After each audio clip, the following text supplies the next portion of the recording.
네, 오늘은 대창이란 종목에 대해서 한번 분석하고 공부하는 시간 가져보겠습니다. 저는 일단 이 종목을 좋게 보는 이유가 일단 단기적 스윙 관점에서는 여기 최근 흐름을 보시면 여기서 보시는 여기 큰 매집 흐름 보이시죠? 이때까지 없던 요 거래가 요 강한 추세를 뚫고 이렇게 상승한 걸 확인할 수가 있습니다. 그래서 여기 있는 큰 매집 흐름이 보이기 때문에 일단 단기적인 수급이 많이 들어와 있는 상태다.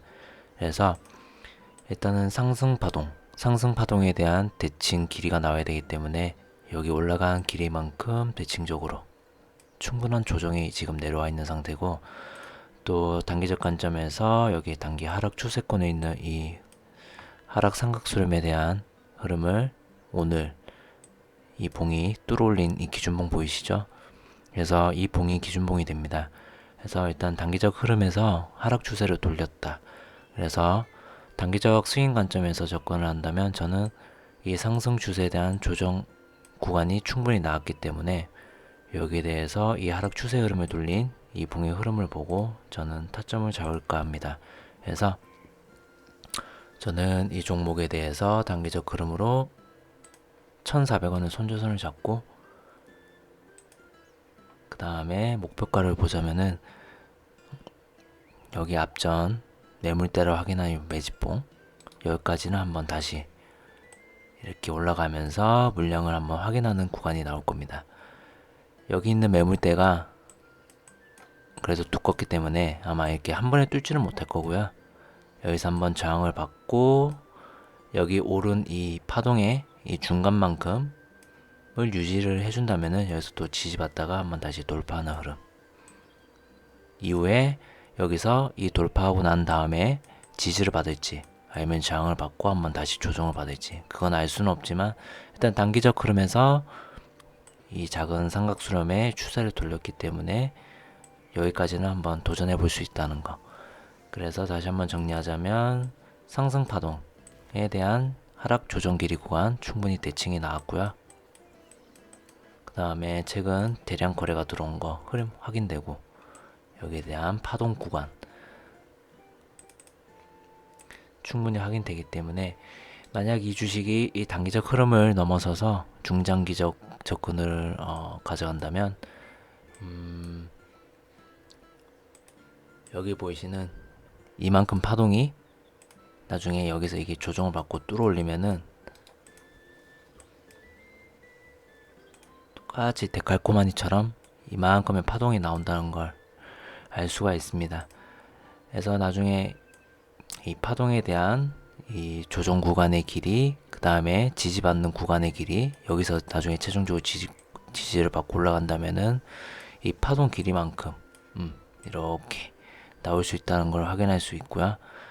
이거는 많은 경험을 통해서 모든 주식의 힘은 그 힘의 대칭만큼 움직인다는 사실을 발견했기 때문에 나중에 아마 여러 차트를 보시면 알겠지만 이러한 어떤 현상들을 충분히 관찰할 수가 있습니다. 여기 앞에서 예를 보자면은 여기서 이 파동의 크기 보이시죠?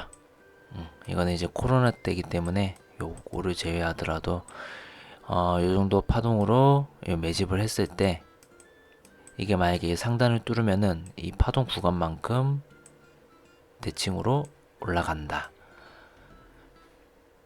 반대로 여기 있던 이 뚫어올린 이 파동 보이시죠? 이게 만약에 여기서 이렇게 했던 흐름이 깨지게 되면은 이 파동 크기만큼 내려오고, 다시 이게 깨지면은 이 파동만큼 내려오고. 그래서 이게 100% 정확한 건 아니지만 주식은 어떤 파동의 크기로 대칭성으로 움직이기 때문에 앞전에 있던 파동, 그 다음에 전체적인 보면은 이렇게 큰 파동, 그 다음에 이걸 세부적으로 쪼으면은 이런 식으로 행보 구간에서의 작은 파동, 이런 것들, 네. 이런 식으로 대칭성을 가지고 움직이기 때문에 한번 차트를 돌려보시면서 파악하실 필요는 있습니다. 그래서 대창이란 종목은 저는 단기적 수익으로 여기 이렇게 손절선 잡고요. 그 다음에 매수는 요 손절 구간에 최대한 가까운 부분을 이렇게 손절 구간이랑 최대한 가깝게 손익비가 좋다고 말씀드릴 수 있죠. 그래서 여기를 이렇게 매수하는 구간을 가져가고 단기적 관점으로 여기까지 앞전 매물대까지 이렇게 소화할 수 있는 상승 흐름 이렇게 지켜보겠습니다. 그래서 목표 수익률은 작지는 않은데 45% 정도 되겠네요. 네.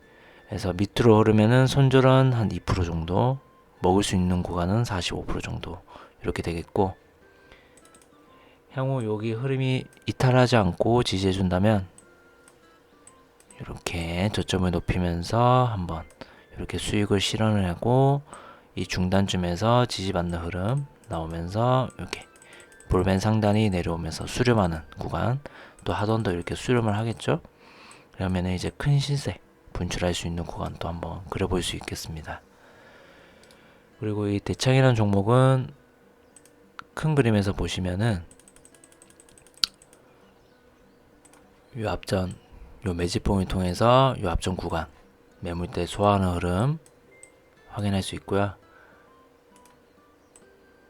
또 한번 여기서 한번 상승시켜주는 흐름 확인되면서 여기 있는 또 매물대 잡아먹은 모습 볼 수 있고, 여기 거래량 들어온 거 보이시죠? 보면은 들어온 거래는 있는데 여기 하락하는 동안 여기서 나간 거래가 없습니다. 여기서 나간 거래가 없어요. 세력이 이탈했다고 볼 수는 없고요.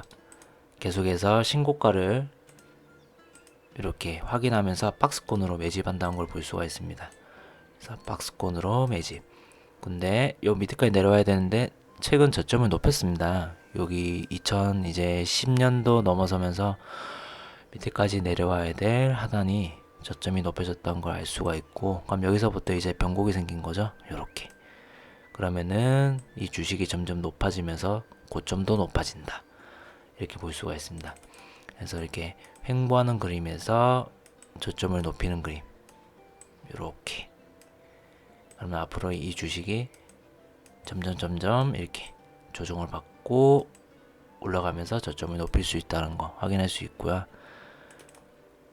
만약에 대창이 장기적으로 여기 있는 이제 고점, 여기가 이제 신고가 라인이 되겠죠. 이 신고가 라인을 여기서 이렇게 뚫어가지고 올려서 요 이렇게 지지받는 흐름이 보인다면은 신고가 이제 엘리어트 일파 흐름이 나오겠죠. 그래서 이게 만약에 대창이 만약에 장기적 관점에서 여기 이 영역에서 어떻게든 모아간다면은 나중에 향후 이 신고가 흐름이 나왔을 때 노려볼 수 있는 목표 수익률은 보통은 신고가를 넘어섰을 때 첫 엘리어 일파가 여기 이때까지 매집했던 이 박스권에 대한 파동이 최소 2배 정도는 나온다고 보거든요. 그래서 한 5,000원 정도 영역이 되겠네요. 나중에 신고가 엘리어 1파 영역이 오면은 한 5,000원 정도까지 바라볼 수 있고, 그 이후의 흐름은 2파 3파 나왔을 때는 그때 가서 또 시세를 한번 추이를 보고 판단할 수 있을 것 같습니다. 그래서 이 대창에 대한 펀드멘탈과 재무를 한번 살펴보면은, 어차피 근데 단기적 관점에서 수익 개념을 들어갈 때는 이 회사의 펀드멘탈의 재무 이런 것들은 이미 선반영이 나온 상태이기 때문에 크게 의미를 둘 필요는 없습니다. 하지만 장기적 관점에서 이거를 모아간다, 투자를 오랫동안 지속을 한다 이렇게 생각했을 때는 이 회사에 대한 재무, 펀드멘탈, 재료가 무엇인지 이런 것 좀은 한번 짚고 갈 필요가 있습니다. 그래서 대창을 한번 보시면은 시가총액이 1230억이고요. 간단하게 재무제표를 보면은 회사의 매출을 보시면은 9300억, 21년도에는 1조 2천억, 22년도 1조 4천억. 계속해서 매출액은 증가하고 있습니다. 그래서 이게 시총 대비 매출액이 상당히 높은 걸 볼 수 있죠. 거의 한 10배 정도 되는 걸 볼 수 있습니다.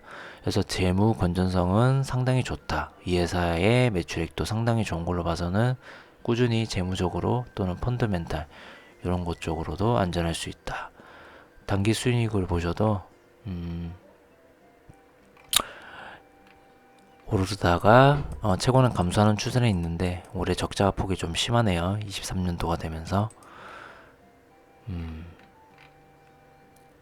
유동자산과 부채 한번 살펴볼까요? 보시면은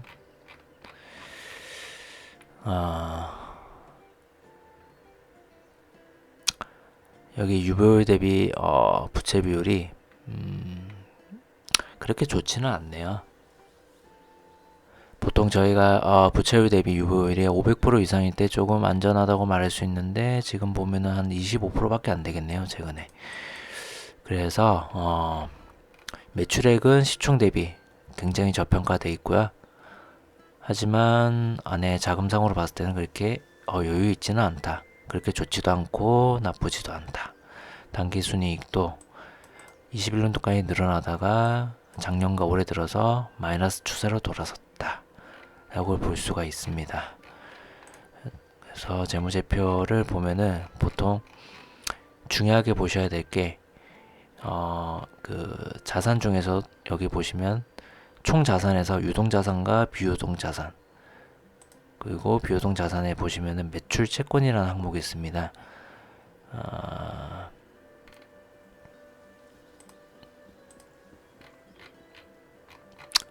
매출 채권 항목이 여기 있네요. 그래서 저는 이걸 자산을 볼 때 창고에 짱 박혀 있는 자산은 이것도 자산으로 편입해서 같이 보는 경향이 있거든요. 근데 이렇게 생산을 해놓고 팔지를 못하고 창고에 쌓아 놓으면은 이것도 손실로 봐야 되는 거잖아요. 그래서 이 회사가 얼마나 실제로 생산을 해내서 매출이 증가하고 있는 걸 볼 때 창고에 쌓여 있는 자산이 없어야 돼요. 많이 쌓여 있으면 마이너스겠죠. 그래서 총 자산에서 이걸 퍼센테이지 비율로 뺍니다. 어떻게 빼냐면 총 자산에서 여기 잡혀 있는 매출 채권 비율 보이시죠? 이러면은 지금 최근 연도로 봤을 때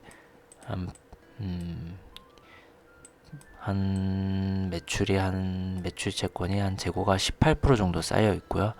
전체 대비 18% 정도 쌓여 있고, 그 다음에 여기 비유동자산, 부채, 요런 비율들. 그래서 여기 보시는 부채와 매출 채권 요 합이 40% 이상이 되면 안 됩니다. 네. 그래서 전체적으로 이제 다시 한번 평가하자면은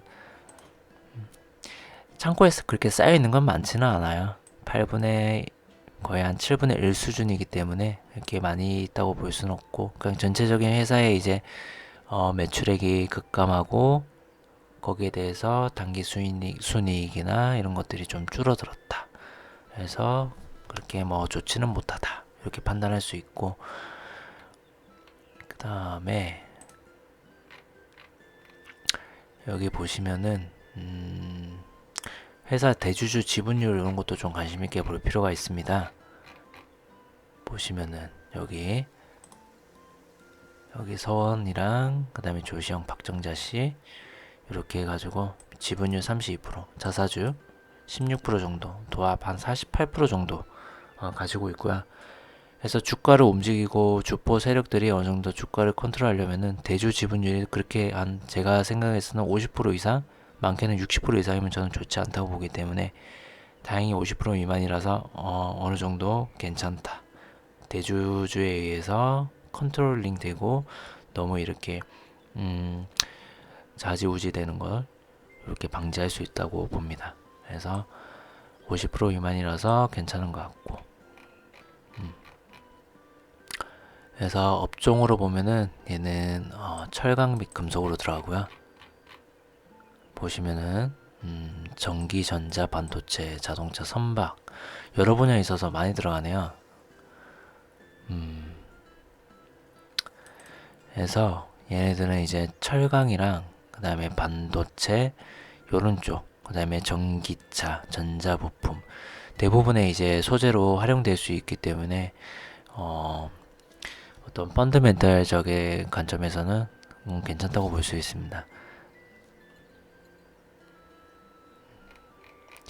그래서 대창의 이제 장기적 관점에서 한번 이렇게 분석을 해봤고요, 재물을.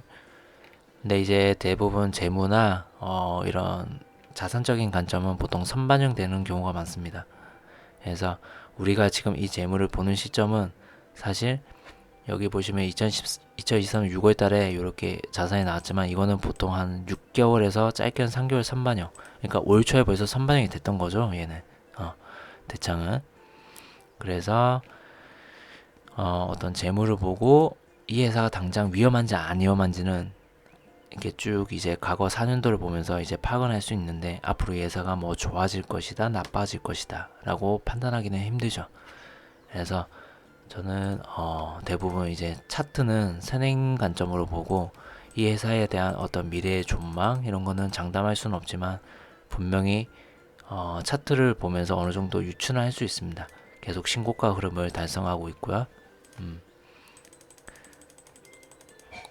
이 주퍼가 매집을 했을 때는 이 신고가 영역을 분명히 매물을 받아먹은 이유가 있겠죠.